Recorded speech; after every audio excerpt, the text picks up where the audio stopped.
बिस्मिल्लाहिर्रहमानिर्रहीम। अस्सलाम वालेकुम। आज से हम चैप्टर 2 शुरू कर रहे हैं लॉजिक का, और ये लेक्चर नंबर 9 है। और ये सारा का सारा ज़ुबान, उसकी अहमियत और उसके बुनियादी इस्तेमाल और ज़ुबान की नोयत और उसकी फितरत को जानने से मुतल्लिक़ है पूरा चैप्टर। आज सिर्फ हम ज़ुबान के हवाले से एक इंट्रोडक्टरी सा जो लेक्चर है वो देखेंगे। इसमें कुछ बुनियादी नोयत के शॉर्ट क्वेश्चंस हैं। मैं चाहता हूँ कि सबसे पहले हम उस पर ज़रा नज़र दौड़ाएँ। पहला शॉर्ट क्वेश्चन ये है कि ज़ुबान लोगों के दरमियान राब्ते के लिए सबसे अहम, सबसे बड़ा और सबसे बुनियादी नोयत का ज़रिया है और आला है। ये शॉर्ट क्वेश्चन आ सकता है आपको। इसमें ज़ुबान के हवाले से MCQ आ सकता है। इसमें ज़ुबान का लफ्ज़ जो है वो मिस होगा अगर MCQ आएगा तो। इसके बाद दूसरा शॉर्ट क्वेश्चन ये है कि ज़ुबान एक ऐसा वसीला है जिससे अबलाग का सिलसिला जारी रहता है। यानी जब भी कम अज़ कम दो फ़र्द भी एक दूसरे के साथ कम्युनिकेट करते हैं तो वो एक ख़ास ज़ुबान के ज़रिए एक दूसरे से रब्ता करते हैं और अपना पैगाम एक दूसरे को पहुंचाते हैं। इसके बाद अगला शॉर्ट क्वेश्चन ये है कि लिखी और बोली जाने वाली हर ज़ुबान अल्फाज पर मुश्तमिल है। ये बहुत अहम नुक्ता है कि बहुत सारी ज़ुबानें ऐसी हैं जो सिर्फ बोली जाती हैं, वो लिखी नहीं जाती, लेकिन ज़्यादातर ज़ुबानें बोली भी जाती हैं और लिखी भी जाती हैं। तो यानी उन ज़ुबानों का रस्मुल ख़त भी है, उनको तहरीर भी किया जा सकता है और उसके साथ साथ उनको बोला भी जाता है। तो इन दोनों सूरतों में किसी भी ज़ुबान में सबसे बुनियादी जो किरदार है या ज़ुबान की साख्त में जो सबसे बुनियादी ईंट लगती है वो अल्फाज की ईंट है। इसके हवाले से मशहूर लॉजिशियन है जॉन हॉस्पर, उनका बड़ा मशहूर मकूला है। ये शॉर्ट क्वेश्चन भी आ सकता है, MCQ भी आ सकता है। वो ये है कि लफ्ज़ ज़ुबान की सबसे छोटी और बुनियादी इकाई है। ये हॉस्पर का है और ये बहुत इम्पॉर्टेंट शॉर्ट क्वेश्चन भी है और MCQ की शक्ल में भी आ सकता है। इसके बाद जो अगली इम्पॉर्टेंट बात वो ये है कि अल्फाज ही हैं जो किसी भी ज़ुबान की बुनियादी इकाइयाँ हैं, और इन्हीं बुनियादी इकाइयों पर, इन्हीं ईंटों पर फ़िक्रात की, और फ़िक्रात से फिर एक ख़ास आर्गूमेंट या दलाइल की इमारत खड़ी की जाती है और अपना पैगाम दूसरों तक पहुंचाया जाता है, अपना मुद्दा पेश किया जाता है, अपने इजहार को बयान किया जाता है। इसके बाद आखिर में इम्पॉर्टेंट शॉर्ट क्वेश्चन है कि बोलने पर अल्फाज में, यानी जब आप बोलते हैं तो अल्फाज में आवाज़ पैदा होती है, और लिखने पर हर लफ्ज़ ख़ास या मखसूस रस्मुल ख़त के साथ है, मखसूस निशानात के साथ है, और वो उन निशानात की शक्ल में ही हमारे सामने आता है, और वो निशान और फिर उस निशान पर बोला गया लफ्ज़ जो कि आवाज़ की सूरत में है एक मखसूस मफ़हूम या मानी रखता है। इसी तरह तमाम अल्फाज जब आपस में इकट्ठे होते हैं तो फ़िक्रात की शक्ल में एक मखसूस मानी रखते हैं, और फ़िक्रात जब आगे चल के एक मंतकी नतीजा निकालते हैं तो ज़ुबान ही दरअसल बुनियादी तौर पर इस्तेमाल हो रही है और उसमें मौजूद अल्फाज ही बुनियादी तौर पर मानी और मफ़हूम।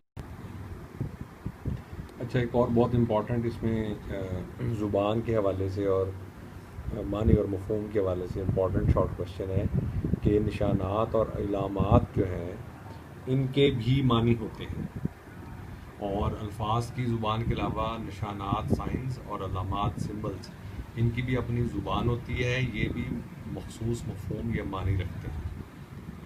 और अगर निशानात और अलामात की बात हो रही है तो इसमें सबसे इम्पॉर्टेंट जो है वो शॉर्ट क्वेश्चन है बॉडी लैंग्वेज के हवाले से कि जिस्मानी ज़ुबान क्या होती है। तो इससे मुराद ये है कि बोलने और लिखने के अलावा भी एक ज़ुबान होती है जिसमें आप जिस्मानी इशारे करते हैं और उन इशारों के मखसूस मफ़हूम और मानी होते हैं। आपके फेस एक्सप्रेशंस, आपके बॉडी के एक्सप्रेशंस, आपके हाथों के इशारे, आपकी आंखों के इशारे मखसूस मानी और मफ़हूम रखते हैं जो कि आप दूसरे तक पहुंचाते हैं। तो ये जो जिस्मानी इशारों से आप अपने पैगाम को دوسروں تک کنوے کرتے ہیں، اپنے پیغام کو دوسروں تک پہنچاتے ہیں، اس کو جسمانی زبان یا باڈی لینگویج کہتے ہیں۔ آگے امپورٹنٹ شارٹ کویسچن یہ ہے کہ تمام الفاظ کے معنی ہوتے ہیں لیکن تمام معنی الفاظ نہیں ہوتے، یعنی بہت سارے معنی ہمیں علامتوں سے اور نشانات سے حاصل ہوتے ہیں۔ مثال کے طور پر ریاضی کی علامتیں ہیں، مثال کے طور پر گہرے سیاہ بادل ہیں، وہ بارش کی علامت ہیں، مسجد میں جب اذان ہوتی ہے تو وہ عبادت کی علامت ہے، اسکول میں گھنٹی بجتی ہے تو وہ پیریڈ کے ختم ہونے کی یا چھٹی ہونے کی علامت ہے یا پیریڈ کے تبدیل ہونے کی علامت ہے۔ اسی طرح یہ علامتوں کی زبان یا نشانات کی زبان جو ہے یہ بھی مخصوص مفہوم رکھتی ہے، یہ الفاظ نہیں ہوتے لیکن اس کے باوجود بھی یہ ایک مخصوص زبان رکھتے ہیں اور مخصوص انداز سے اپنے میسج کو دوسرے تک منتقل کرتے ہیں۔ جیسے کسی کے کراہنے کی آواز اس بات کی نشاندہی کرتی ہے کہ وہ تکلیف میں یا درد میں ہے۔ علامتیں اور نشانات جو ہیں یہ بھی ایک مخصوص زبان ہے اور مخصوص معنی اور اچھا، آخر میں ایک بڑا امپورٹنٹ شارٹ کویسچن یہ ہے کہ مروجہ نشانات یعنی کنونشنل سائنز یا سمبلز کیا ہوتے ہیں؟ تو اس کا جواب یہ ہے کہ بعض اوقات حروف یا الفاظ کسی دوسری شے کی جگہ لے لیتے ہیں، ایسے الفاظ کو مروجہ نشان یا کنونشنل سائنز کہتے ہیں، اور یہ الفاظ روایتی، رسمی، تقلیدی نوعیت کے ہوتے ہیں۔ عام طور پر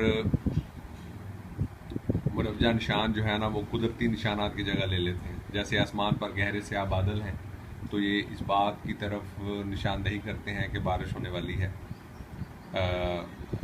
یہ امپورٹنٹ شارٹ کویسچن ہے اور اس کی ڈیفینیشن بھی آ جاتی ہے یا آ جاتا ہے کہ مروجہ نشان جو ہیں اس سے متعلق مثالیں لکھیں۔ اس کے بعد آخر میں بڑا امپورٹنٹ جو پوائنٹ شارٹ کویسچن ہے وہ یہ ہے کہ انسانوں کے علاوہ حیوانات کی بھی اپنی زبان ہوتی ہے۔ یہ نہیں ہے کہ وہ بغیر کسی قاعدہ یا مفہوم کے اپنے میسیجز کو یا پیغامات کو ایک دوسرے تک پہنچاتے ہیں، بلکہ انسانوں کے نظام زبان کی طرح ان کا نظام زبان پیچیدہ نوعیت کا تو نہیں ہے، لیکن بہت مخصوص نوعیت کی آوازیں ہیں جو ان کے مختلف جذبات کے اظہار کے طور پر وہ قدرتی یا فطرتی طور پر استعمال کرتے ہیں اور اس سے اپنے پیغام کو یا میسج کو اپنی ہی نوع کے دوسرے جانداروں تک یا حیوانات تک پہنچاتے ہیں۔